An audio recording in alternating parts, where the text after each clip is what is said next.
Mesdames et messieurs, bienvenue dans cette nouvelle édition sur LCF. À la une de l'actualité, des jeunes diplômés sans emploi en formation de 2 jours à Lomé.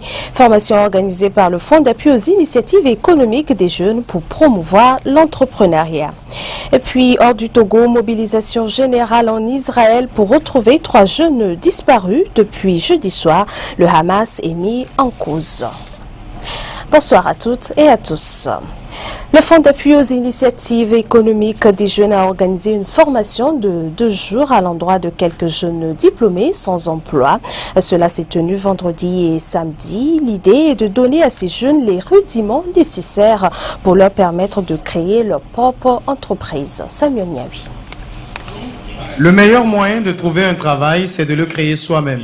Mais pour ce faire, il faut disposer des b.a.-ba de l'entrepreneuriat.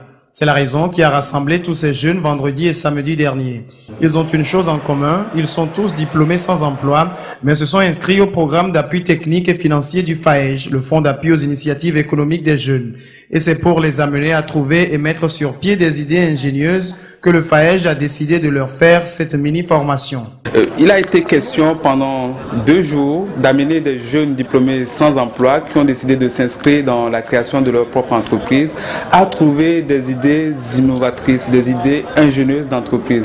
Ces idées-là, ils auront à travailler sur elles au cours de la semaine à venir en vue de sortir un plan d'affaires pour un accompagnement du FAEJ et en vue d'un accès au financement. Les concepts de base de l'entrepreneuriat, la recherche d'idées d'entreprise, les secteurs d'activité et les créneaux porteurs et le profil type de l'entrepreneur sont les thèmes abordés pendant ces 2 jours de formation. Pour ces jeunes, c'est une aubaine et cela va leur permettre de créer leurs futures entreprises. À la fin de cette formation, j'ai retenu ce que c'est que l'entrepreneuriat, qui peut être entrepreneur, comment créer notre propre entreprise. Et on nous a parlé de 4 modules sur lesquels on peut se baser pour créer notre entreprise plus tard. C'est très bon. Et à l'avenir, que FAEJ multiplie encore ses efforts pour avoir dans l'année beaucoup plus de programmes de formation. Cette formation n'est qu'une première et elle sera suivie de plusieurs autres avant l'octroi de financement à ces jeunes. Les professionnels de la mode s'intéressent aux perspectives de Togo Vision 2030. Ils étaient en réunion d'échange et de réflexion ce samedi.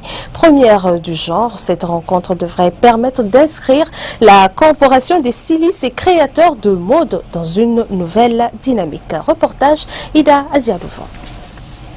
Aplanir les problèmes humains, économiques, techniques et professionnels qui obstruent le développement et l'épanouissement de la mode et ressortir les grands axes d'orientation à donner à l'organisation en incubation des stylistes et créateurs de mode.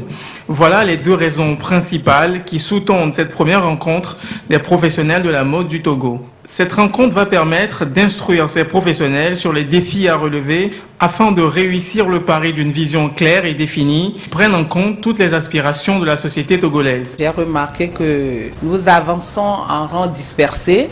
Nous rencontrons énormément de problèmes, que ce soit économique, humain ou social, et nous n'arrivons pas à gérer ces problèmes-là. Donc, il était temps qu'on fédère vraiment nos énergies, qu'on se rassemble tous, stylistes, modélistes, créateurs de mode, tailleurs, couturières, pour pouvoir parler d'une seule voix et aller vers les dirigeants, les opérateurs économiques et voir comment on peut aider à l'évolution de ce secteur-là. On espère qu'après cela, on pourra apporter nos doléances à qui de droit pour voir comment nous aider dans ce secteur. 4 grands axes dont s'écouter, ouvrir le débat, se réorganiser et s'associer étaient au centre de cette rencontre. La joie, celle de savoir que leur domaine sera bientôt restructuré, était au rendez-vous. Et c'est une grande joie pour moi d'assister à cette réunion. En tant que styliste, je voudrais que nous formions une association, que nous soyons unis à faire quelque chose pour que le monde entier nous reconnaisse. C'est une bonne initiative, je pense, et ça permettra à faire face à certains fléaux qui gênent le domaine de la mode vraiment. Cette première rencontre devrait ouvrir la voie à plusieurs autres afin de permettre de maintenir les débats dans une démarche consensuelle et constructive pour le développement de la mode au Togo. L'actualité hors du Togo, en Israël, c'est la mobilisation générale pour tenter de retrouver 3 jeunes étudiants disparus depuis jeudi soir. Le premier ministre israélien Benjamin Netanyahou accuse les islamistes du Hamas d'être responsables de cet enlèvement. Une thèse confirmée par le secrétaire d'État américain John Kerry. Et dans la région d'Hébron, l'armée israélienne aurait arrêté environ 80 Palestiniens. Voici l'un des 80 Palestiniens arrêtés par les forces spéciales israéliennes. Nous sommes à Hébron, la zone où les recherches de l'armée israélienne se concentrent. 2000 hommes sont déployés dans ce secteur. Ils entrent dans chaque maison pour tenter de retrouver les 3 jeunes Israéliens qui ont disparu jeudi soir. Ils ont entre 16 et 19 ans et étudient tous les 3 dans des écoles religieuses situées dans des colonies israéliennes toutes proches d'Hébron. On sait qu'ils faisaient de l'autostop jeudi soir. Depuis, ils ont disparu. Ceux qui ont enlevé nos jeunes sont des hommes du Hamas. Ce même Hamas avec lequel Mahmoud Abbas a signé un gouvernement d'union. Ceci aura de sérieuses conséquences. Le Premier ministre israélien exige l'aide de l'autorité palestinienne dans cette affaire et la considère comme directement responsable. Je pense que le gouvernement de Netanyahou devrait prendre ses responsabilités et assumer les conséquences de ce qui se passe dans les territoires palestiniens. Tous les points de passage vers la ville d'Hébron sont fermés. L'armée israélienne espère ainsi empêcher le transfert des 3 jeunes kidnappés vers la bande de Gaza. Hébron et ses colonies israéliennes situées en plein cœur de la ville palestinienne est souvent le théâtre d'affrontements entre les 2 communautés. Aujourd'hui, la tension y est plus vive que jamais. L'armée irakienne a, elle, lancé ce dimanche une contre-offensive. 2 villes proches de Bagdad ont été reprises des mains des djihadistes. L'état-major affirme avoir tué au moins 279 combattants. Les hélicoptères de combat traquent les djihadistes et frappent leur position. Une contre-offensive pour endiguer l'avancée des insurgés. Premier résultat concluant, samedi, l'armée a repris le contrôle de Ishaki et Muatassam, non loin de Bagdad. Nos forces de sécurité ont repris l'initiative. Nous avons mené des opérations ciblées sur plusieurs fronts durant les 3 derniers jours et nous avons remporté de belles victoires avec l'aide des volontaires. Les volontaires sont appelés à jouer un rôle majeur dans cette reconquête. Ils sont plusieurs milliers à s'engager aux côtés de l'armée, à la demande du gouvernement et du grand ayatollah Ali al-Sistani, plus haute autorité chiite du pays. Aujourd'hui, on s'est rassemblés avec toutes nos armes pour répondre à l'appel nous demandant de défendre notre pays, où que ce soit à Mossoul, à Anbar ou ailleurs en Irak. Dans l'autre camp, les combattants sunnites de l'État islamique en Irak et au Levant essaient de gagner l'adhésion des populations sous leur contrôle. Nous lançons un appel à tous. Nous prendrons soin de vous. S'il vous plaît, ne soyez pas inquiets. Ils disent que des avions arrivent de Charaban. Ce sont des infidèles qui détruisent tout. Ils disent que c'est une zone sunnite. Alors ils se moquent de savoir qui meurt. Pour le moment, Bagdad reste calme malgré la peur des islamistes. Pour défendre la capitale, les forces irakiennes ont annoncé la mise en place d'un plan de sécurité. Les États-Unis, eux, ont déployé dans le Golfe le porte-avions George Bush samedi. Il doit servir de point d'appui en cas d'intervention militaire. Ce dimanche en Colombie s'est joué le pour ou contre la poursuite des négociations avec la guérilla des FARC. C'est l'enjeu du second tour de la présidentielle. Le président sortant, Juan Manuel Santos, a ouvert les négociations avec les rebelles. Il a été battu au premier tour par le candidat de l'opposition, Oscar Zuluaga, partisan de la manière forte. C'est l'invitée surprise de ce 2e tour des élections présidentielles. Celle qui fut la plus célèbre otage du monde, Ingrid Betancourt, l'ancienne candidate des écologistes colombiens, appelle à soutenir le président sortant, Juan Manuel Santos, au nom de la paix.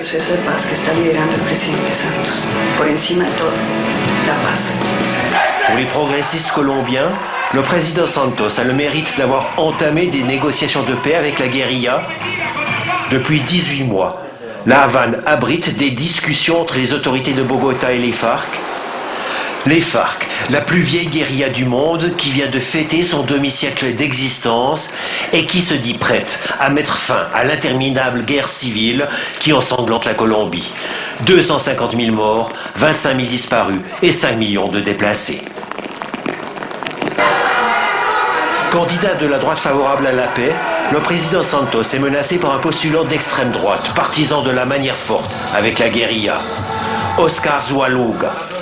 Il est arrivé légèrement en tête lors du premier tour de l'élection présidentielle. Présidentielle aussi en Afghanistan, plus de 50% des Afghans se sont rendus aux urnes ce samedi, un taux de participation plutôt satisfaisant quand on sait que les attaques menées par les talibans dans la journée d'hier ont fait plus de 100 morts. Ils sont des millions à s'être déplacés pour élire leur nouveau président, et ce malgré le danger qu'ils encouraient. On a beaucoup souffert pendant ces 30 ans de guerre. Certaines ont perdu leur mari, d'autres leur fils. C'est pour ça que nous participons à cette élection. Non, non, je n'ai peur de rien. Nous sommes forts et nous n'avons peur que de Dieu. Ceux qui nous attaquent ont peur de nous. Et pourtant, les talibans ont mis leurs menaces à exécution. 150 attaques ont été perpétrées à travers le pays. Bilan, 46 morts, 60 du côté des insurgés. Mais le plus choquant reste sans doute les images de ces hommes avec le doigt coupé. Celui qui portait l'encre antifraude, preuve qu'ils étaient allés voter. Alors que nous étions en train de rentrer chez nous, on a été arrêtés par des talibans. Ils nous ont emmenés dans leur village. Ils nous ont coupé les doigts. Malgré ces violences, le président sortant veut rester optimiste. Malheureusement, nous devons déplorer des victimes civiles. Des bureaux de vote ont été attaqués en plusieurs endroits, mais le peuple afghan a été voté avec enthousiasme et courage. Cette élection est historique. Elle doit permettre la toute première passation de pouvoir entre deux présidents élus démocratiquement en Afghanistan. Et les dernières estimations qui annoncent une participation supérieure à 50% représentent un premier succès pour ce pays en proie à des décennies d'instabilité. Les Afghans devaient choisir entre Abdullah Abdullah, ancien porte-parole du commandant Massoud, et Ashraf Ghani, ancien cadre de la Banque mondiale. Les résultats du scrutin ne devraient pas être connus avant le 2 juillet. Retour au Togo, la première édition de la compétition Student Drama Festival s'est achevée ce samedi. 3 établissements ont participé à cette finale. C'est une compétition initiée par Colcha English Promotion Association qui veut promouvoir l'anglais en milieu scolaire. Ida Ziadouvan. Voici les 3 établissements finalistes de la première édition Student Drama Festival. Il s'agit du lycée Nikonakwe, du collège Kouvahe et du collège NDA. Tous ont présenté un sketch en anglais avec pour thème le mariage forcé.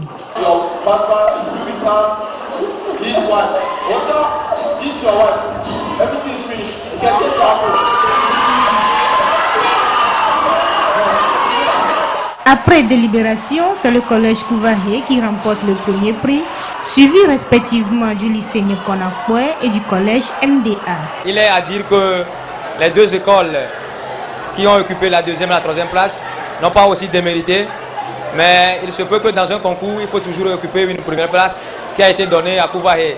Mais ça n'a pas été facile. Mais je crois toujours à mes élèves qui ont su respecter les instructions données qui nous a amenés à occuper la première place.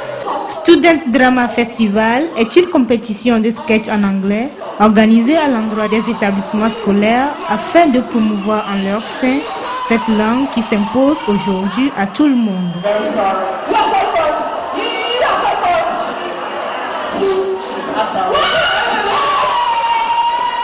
Nous avons constaté qu'au Togo et surtout en Afrique, dans le monde entier, il y a la plupart des gens qui vont à l'école, mais ils n'arrivent pas à s'exprimer. Nous avons initié ce jeu pour la promotion de la langue anglaise au Togo, en Afrique et dans le monde entier. Le jeu Student, ça veut dire Student Drama Festival, ça veut dire concours de sketch en anglais. Cette initiative est très appréciée par l'ambassade des États-Unis au Togo. C'est une initiative extraordinaire. L'anglais, c'est la clé pour les jeunes, ça ouvre tellement de portes pour leurs études, l'accès aux emplois. 8 établissements scolaires ont participé à cette première édition qui a connu un succès éclatant à en juger par la mobilisation du public lors de la finale.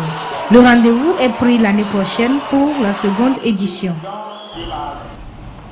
Ainsi prend fin cette édition. Merci à vous qui l'avez suivi. À très bientôt.